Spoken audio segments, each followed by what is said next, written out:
ইঠা গাই এর একটা ট্রেলার চলে আসছে শ্রদ্ধা কাপুরের। বেসিক্যালি মুভিটার নাম হচ্ছে ইঠা।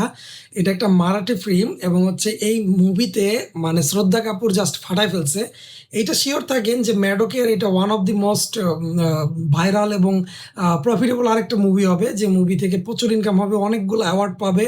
জাস্ট টিজারে যা দেখাইছে সেটা আসলে ফিল করার মতো। মানে টিজারে দেখাইছে যে এখানে শ্রদ্ধা কাপুর হচ্ছে প্রায় 9 মাসে প্রেগনেন্ট থাকে এবং হচ্ছে সে প্রেগনেন্ট হওয়ার পর সে যে এক্সপ্রেশন দেয়, মানে একজন লিভারের পেন উঠলে একটা মেয়ে যে মানে চিৎকার করে, সেটা সেই ফিলটা শ্রদ্ধা কাপুরকে দেখে বোঝা গেছে যে আসলে একজন পারফেক্ট অ্যাক্টর কিভাবে মানে অ্যাক্টিং করে।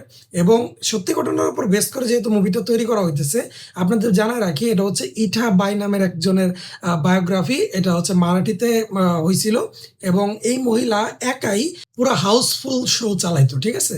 মানে তখন তো আর এই টেলিভিশন ছিল না, সবাই তখন নাচ টাচ দেখতো এবং মানুষ টেজারেই দেখছেন যে মানুষ কিন্তু মানে প্রচুর টাকা দিতেছে শুধুমাত্র ইঠার এই নাচ দেখার জন্য। যখন পাবলিক বলতেছে যে আমরা ইটাকে চাই, মানে এতটা জনপ্রিয় ছিল সে। মানে নাচ যে একটা আর্ট, এইটাও কিন্তু এখানে সে বুঝাই দিছে।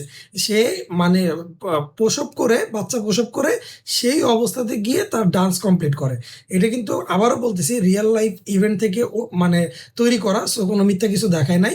এটার অনেক বড় একটা হিস্টোরি আছে। সে এই জায়গা থেকে কিভাবে রাজ্যের একটা বড় পজিশনে সে যায় সেটার একটা বেস এখানে হয়তো মুভিতে দেখাবে। এবং মানে শ্রদ্ধা কাপুর ভাই মানে যেরকম ডান্সার, সেরকম প্রিটি, সেরকম অ্যাক্টর, মানে সব অল ইন ওয়ান।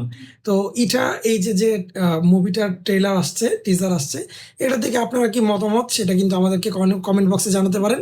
আর মুভিটি বক্সের সাথেই থাকবেন। আমি শুভ ছিলাম আপনাদের সাথে। Thank you so much.